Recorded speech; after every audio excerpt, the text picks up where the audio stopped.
Vas-y, lance la vidéo. Voilà la police. La police.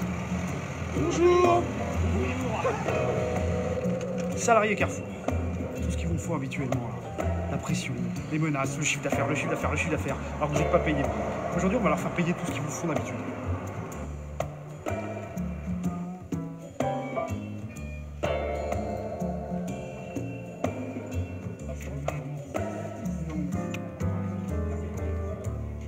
Néovote. C'est un prestataire qui fait des votes électroniques. Il travaille avec la DGSI. Tu vas sur leur site, voilà. Solution retenue par le Conseil d'État, le ministère de l'Intérieur ou la DGSI. La plupart des grands groupes choisissent Néovote, comme par hasard. Néovote centralise toutes les informations de tous les salariés des grands groupes. Bonjour. Enfin, nous, pour le feed, on est complètement opposé au vote électronique et on alerte nos camarades représentatifs sur la dangerosité de ces méthodes parce que, pour plusieurs raisons. D'abord parce que c'est un recul démocratique. Nous, organisation syndicale, nous avons fait un contrôle sur les votes. Vous nous dites ce que vous voulez, quand vous nous dites que l'urne est vide, on n'en sait rien. Il me semble quand même que vous devez laisser les organisations avoir un minimum de contrôle. On pourra très bien signer un protocole d'accord préélectoral sans mettre en place le vote électronique. Ce que je sais simplement, c'est que ces entreprises sans vote électronique, elles sont hyper contrôlées. Vous savez, ça s'achète les codes, hein. C'est une élection, monsieur. Donc après tout ce qu'on vient de vous dire là, tout ce qui a été dit avec des arguments forts, je vois pas comment, puisque c'est pas fini, hein. Le but c'est que vous revenez sur ce... Il y a plein de boîtes qui ont mis en place le vote électronique et ça se passe bien. Non, ça se passe pas bien. Non, ça se passe pas bien. Les salariés voteront davantage en confiance sur un vote physique que sur un vote électronique. Vous verrez, votre participation, elle sera beaucoup plus forte. Revenez sur cet accord, mettez un vote physique, et vous ferez preuve, là, d'une vraie avancée en écoutant les organisations syndicales, c'est tout.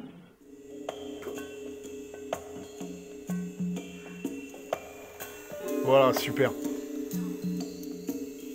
Bonsoir les amis, vous êtes avec les Gilets jaunes constituants, pays de l'Uropoix, pays d'Étampes et pays de Beauce. Et on est avec les collègues Gilets jaunes, du syndicat Gilets jaunes. Alors il est un petit peu tard, mais l'actualité est brûlante. L'actualité est brûlante parce que on a une... C'est quoi, c'est un projet de loi qui est passé? Un amendement à un projet de loi sur la loi qui régit l'élection présidentielle. Alors, est-ce que tu peux le lire?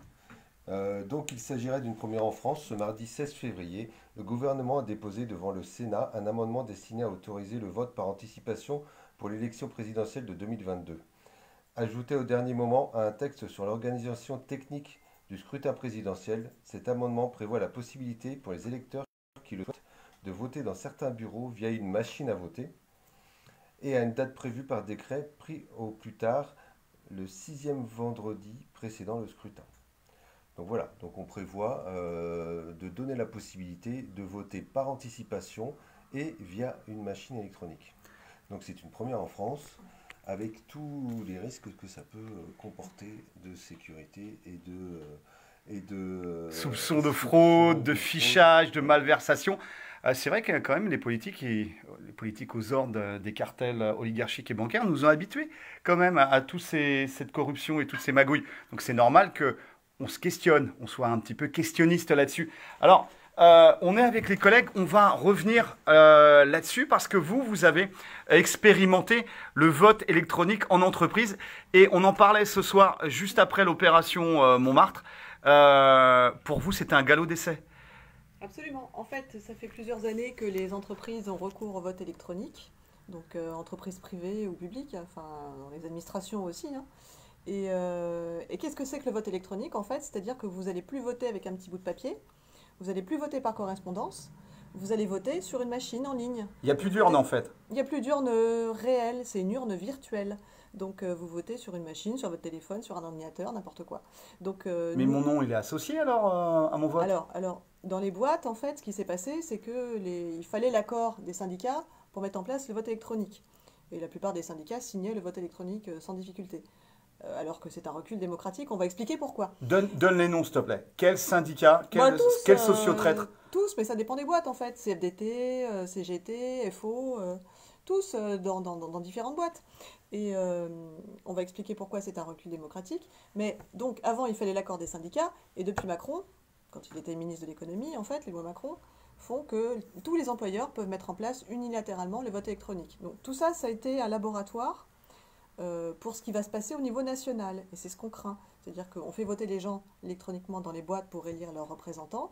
Demain, ils voteront électroniquement. Et ça se confirme avec cet amendement qui vient de tomber aujourd'hui, comme par hasard. Demain, on votera électroniquement pour élire le président de la République. Voilà, et les députés. Il faudra vraiment faire confiance, là. Hein. Alors, nous, on n'a absolument pas confiance en tout ça. On l'a toujours dénoncé dans les boîtes. On est allé en réunion pour préparer les élections professionnelles. Et pourquoi on le dénonce?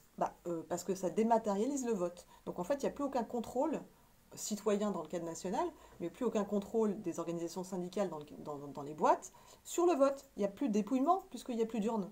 En fait, il n'y a plus de papier. Donc, en fait, vous faites confiance au système informatique. Vous allez sur un truc, vous avez une liste avec tous les syndicats. Vous cliquez sur, je dis au hasard, syndicat Gilets jaunes. Je dis au hasard. Hein. Au hasard. Au hasard. Vous cliquez dessus. Qu'est-ce qui vous garantit, premier point, que votre vote sera bien répercuté sur le syndicat Gilets jaunes? Première question. Ensuite, est-ce que le secret du vote est conservé? Parce qu'en fait, quand vous votez, vous émargez une liste. Vous savez, quand vous allez voter à la mairie, on vous fait signer. Madame Machin a voté. Oui, mais on a un isoloir. Ouais, d'accord, mais tu vas Puis on a émarger une enveloppe. liste. Donc, tu as l'isoloir, donc on ne sait pas ce que Madame Machin a voté. On sait juste qu'elle a voté. Mais donc, le système, il faut qu'il te reconnaisse pour dire que Madame Martin a voté. Donc, il te reconnaît. Et donc, il a associé ton identité à un vote. Et ça finit dans une base de données? Ça finit dans une base de données Ouais. qui est contrôlée par qui? Alors, dans les boîtes, en fait, ce sont les directions qui choisissent des prestataires de vote. Donc on verra avec le collègue, on peut parler de ces boîtes de vote. Il n'y en a pas 36, hein, c'est toujours les mêmes qui revenaient sur le marché pour les grandes boîtes, Carrefour, LVMH, Vinci, tout ça. Ils ont tous pris à peu près les mêmes. Hein. Donc il y a un monopole. Donc ils choisissent leur prestataire de vote, ils signent un contrat avec lui, d'accord? Donc c'est complètement entre la direction et le prestataire, ils le payent. Donc le prestataire peut rendre des services, quoi. Mais il y a quand même des experts indépendants qui jettent un œil là-dessus ou pas? Alors c'est obligatoire, oui, sur le papier, il y a des expertises soi-disant indépendantes. Sauf que ces expertises indépendantes, c'est pareil, qui les choisit? Qui choisit les experts? Et bien justement, le collègue a préparé la data et on va aller voir ça. Voilà. Alors, c'est assez simple. bonjour citoyen, bonsoir plutôt. Bonjour, citoyen. Alors, est-ce que tu peux nous retracer en fait ton expérience par rapport au vote électronique en entreprise? Comment vous avez combattu ça?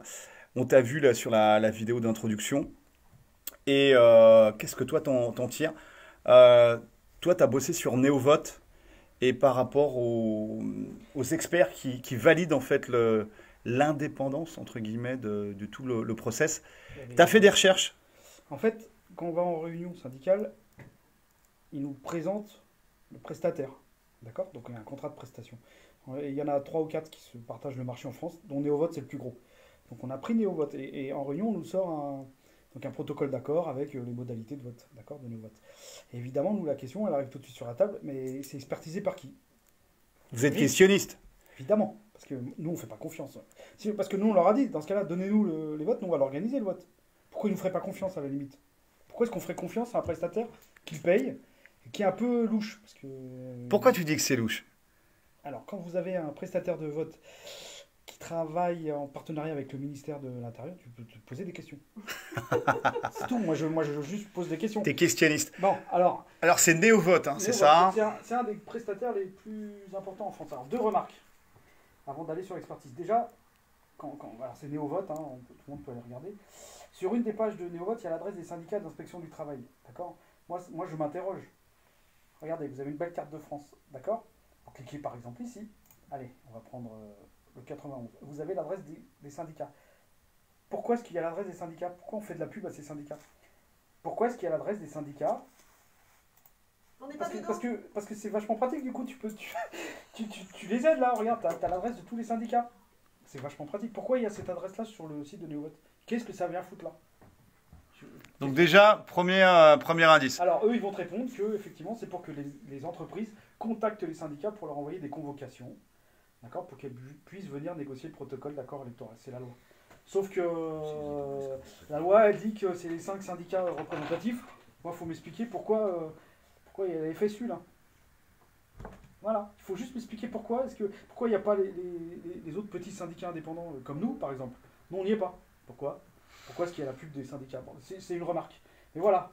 Vous voyez, il y a peut-être des conflits d'intérêts. Non, mais ça peut aider, ça. Alors, l'affaire, c'est que il y a des experts indépendants. Donc, NeoVote, l'expert indépendant. Alors, je vais retrouver le document. On est en réunion, d'accord, on n'y connaît rien. On vous sort un document comme ça. Regardez, il commence là-haut. Alors, voilà. C'est un PDF de 34 pages. 34 pages. On vous sort ça. Voilà. Et on vous dit rapport d'expertise indépendante, NeoVote. NeoVote, c'est le prestataire. OK. Eh ben, on vous lit ça très rapidement en réunion. Donc, tu comprends rien. C'est du chinois, normal. D'accord. OK. Franchement, faut. Ça jargonne, quoi. En une demi-heure, tu comprends pas. Moi, j'ai posé des questions. Hein. Regarde, ils te disent par exemple, alors je vais te prendre sur la sécurité. Sécurité logique de l'infrastructure de votre niveau réseau. Moi, je ne fais pas de réseau. La société OVH, bon, ça c'est OVH, hein, l'hébergeur déploie une bande passante de 4, voilà, en Europe, ainsi qu'une connexion de 33 points de pairing sur 3 continents. OK. En quoi ça m'explique, moi comment ton vote pourra être protégé, ton anonymat, etc. Alors, enfin bref, il noie le poisson. Ok.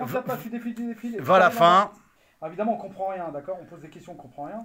Tu défiles. Donc là, c'est le rapport PDF de l'expert. C'est l'expertise qui a expertisé NeoVote. NeoVote. Comme quoi, NeoVote, c'est bon, quoi. C'est indépendant, c'est propre, voilà. etc. Donc, dans la page, tu as ça. Certificat de conformité. Super. Et il y a des beaux tampons et tout, c'est bien. Et alors, c'est signé par qui, ça? Alors, le problème, c'est que... Alors, évidemment, c'est des signatures électroniques avec une empreinte de l'archive. Bon, tout ça, c'est... Bon, ok. Moi, j'ai pas confiance en ça. Bon, tu tombes sur fait à Paris le 1er février 2019, c'est pas très loin. Hein. T'as monsieur Christian Mel, expert indépendant. Bah, qu'est-ce qu'on va faire? On va chercher sur LinkedIn, c'est ça? On a fait rapidement parce que... En 3 clics, tu te trouves sur ça. Bon. Alors, ah bah c'est le même, tiens. C'est le monsieur, bon, voilà, ok. Alors, attends, reviens un peu sur l'introduction. Expert en élection, vote électronique et système d'information. Bah voilà, plus en américain, c'est écrit, on sait jamais. Ça aurait peut-être pu servir. Hein. Alors, il a bossé pour qui, lui? Ah, d'accord. Bon, il a bossé pour des collectivités locales, des entreprises publiques, ok. Bon, vous voyez, il explique. Hein. Alors, il a travaillé au ministère de l'Éducation nationale, L'Oréal, SNCF, La Poste, ou des conseils d'administration. Enfin, oui. Bon, un vrai, voilà. Hein. Descends un petit peu. Je descends. Attends, juste reviens. Il a travaillé sur des grands projets de développement de systèmes d'information au sein des services de l'État. Voilà. C'est où ça? Là. Mets le doigt. Ici. Là, c'est énorme. Bon. Ah, moi, déjà... Donc c'est un expert indépendant qui bosse pour l'État et il a développé des trucs pour l'État. Des systèmes d'information au service de l'État. Bon. Avec un prestataire NeoVote qui a travaillé avec la DGSI, le ministère de l'Intérieur. Voilà. Okay, est-ce qu'on peut descendre? Oh, regarde, qu'est-ce qu'on voit là? Adjoint au DSI. Ministère des Affaires étrangères et du développement international. Donc, alors DSI, c'est la direction des services informatiques. Ou international, non? Je sais pas, quelque chose. Bah, le service DSI, c'est direction des services informatiques. Ministère des Affaires étrangères et du développement international. Donc, il a fait des études, tout ça. Bon, voilà, il a été président ou assesseur des bureaux de vote à la ville de Paris. C'est une passion pour lui, en fait, les votes. Donc, il se retrouve, lui, à expertiser un logiciel de vote qu'on va t'imposer dans l'entreprise. Et maintenant, ne vous inquiétez pas, il y a un tampon, c'est conforme, tout va bien. Bah, moi, j'ai pas confiance. Je peux pas. Je peux pas. Je crois qu'on est un peu comme toi, quoi. Ce truc-là, il pue, quoi. Surtout que quand vous demandez... à la direction, mais moi, qui me certifie quand je vais appuyer sur le bouton, par exemple, je dis, allez, syndicat, allez, CGT, tape, j'appuie sur CGT, qui me certifie qu'au bout du truc, ça va être bien être CGT, ça va pas se transformer en CFDT. Qui me certifie? Ou syndicat gilet jaune, on sait jamais. Ça serait mieux, mais qui me certifie ça? Personne. Ils ne peuvent pas te répondre. Ils te disent, c'est certifié conforme, vous avez un certificat, tout va bien, c'est génial. Donc c'est comme les scandales aux États-Unis où il y a des plein d'actions en justice qui sont lancées. Moi, je ne peux pas être certain que mon vote soit bien pris en compte. Mais au-delà de ça, il y a quand même un gros risque de fichage. Savoir que monsieur Untel ou madame Untel a tendance à voter pour le syndicat gilet jaune. Et puis là, t'imagines pour les élections présidentielles? Moi, je sais que quand tu vas déposer un bulletin dans l'urne, tu prends ton papier, Tu le mets dans l'urne, tu lâches le papier, il tombe dans l'urne. Et après, tout le monde a le regard sur l'urne. Là, tu appuies sur un bouton, tu ne sais pas ce qui va se passer, et tu ne sais surtout pas s'ils sont en capacité de trouver le nom de la personne, évidemment, parce qu'il y a un code, on sait que c'est toi qui as voté. Mais qui nous dit qu'ils ne vont pas déchiffrer le code ou faire quelque chose qui va... Ou le vendre, ou qu'il y ait une fuite, ou qu'il y ait... qui va te permettre de mettre un nom sur la personne et de savoir pour qui elle a voté. Parce que moi, Bah voilà, plein de questions, hein. Quand je mets le bulletin dans l'urne, ils ne savent pas pour qui j'ai voté. Alors, on va passer derrière, voilà. En 2019, alors il n'y a pas que nous qui dénonçons les votes électroniques. En 2019, on a eu un article de France Culture qui parlait du vote électronique et qui disait que le vote électronique était en mal de confiance dans le monde. Alors parmi plusieurs exemples, il donne celui de la Norvège qui avait expérimenté le vote par Internet en 2015. D'accord ? Elle y a renoncé, la Norvège. Pourquoi ? Parce qu'elle s'est aperçue qu'avec ce système, certains électeurs avaient pu voter 2 fois. Pas mal. Et après, l'article de France Culture dit aussi que dans certains cas, je lis, un principe fondamental peut être compromis à grande échelle. 2 points. La nature du vote est associée dans une base de données à l'identité du votant, ce qui compromet le secret de son choix. Et tout le problème est là. Et Néovote, dont parlait Alex, en fait, a été choisi par, je vais donner quelques sociétés, enfin quelques entreprises. Total, Vinci, AXA, L'Oréal, Carrefour, LVMH, Orange. Tous les oligarques, en fait, choisissent le vote électronique. Toutes les grosses boîtes du CAC 40. Et pas que. On a aussi des syndicats. On a la CFDT. En interne ? La CGC. Oui, en interne, oui. Voilà, qui font leurs propres élections professionnelles, d'accord, parce qu'ils ont des salariés. C'est écrit de... Ils choisissent Néovote. Donc, en fait, Néovote va centraliser toutes les données de tous ses salariés. Et potentiellement, on peut savoir qui a voté quoi. Voilà. Donc, c'est le recul démocratique du siècle, quoi. Parce que le vote aujourd'hui, ça reste notre seul acte démocratique. En fait, tous les 5 ans, tous les 4 ans... Bah ouais, mais tous les 5 ans, on va élire des maîtres. D'accord ? Donc on va voter, on va avec voter. Du mandat représentatif, on n'est toujours pas sur du mandat impératif. Représentatif, puisque l'impératif est interdit dans la Constitution. L'article 27. Absolument. Donc voilà, on fait ça. C'est notre dernier acte démocratique. Et bien là, il vient de sauter. Et bien c'est terminé. Maintenant, vous appuierez sur un bouton, et on a remarqué autre chose dans les boîtes qui votent électroniques, c'est que les gens votent moins. Alors déjà que ça vote pas beaucoup, mais là ils votent encore moins, parce que les gens sont pas fous. Ils ont peur que leur nom soit associé à un vote. Évidemment.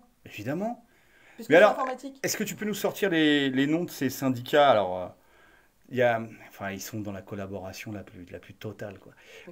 Alors, c'est qui ? C'est la CGC ? Et tous, en fait. Ah, tous ? D'accord. Dans la vidéo qu'on a vue au début du live, là, que vous pourrez revoir si vous voulez, on était dans une réunion Carrefour, il y avait tous les syndicats qui étaient là. Qui s'est opposé au vote électronique ? À part nous. Bon, voilà, tout est dit les amis, tout est dit. Force et honneur, on lâche rien. Merci aux collègues. On est à Paris, 23h26. On a fini une petite OP sur Montmartre et puis là, on a un petit peu étudié l'actualité brûlante avec cette proposition. C'est une proposition de loi, c'est ça ? Un projet de loi. Un projet de loi sur le vote électronique, qui va finir d'enterrer le cercueil, le dernier clou dans le cercueil, ce qu'aurait pu être une belle démocratie en France. Voilà les amis, force et honneur. N'oubliez pas, notre combat pour le bien, le beau et le vrai est plus que jamais d'actualité. On ne lâche rien et on est en guerre d'information. L'information, c'est une force. Donc, si on s'embête, et on vous embête à 11h30 le soir, alors que tout le monde bosse le lendemain, c'est que, il faut s'informer en dehors des médias, des merdias et des médias de propagande oligarchique. Faites-en profiter des amis, force et honneur, partagez.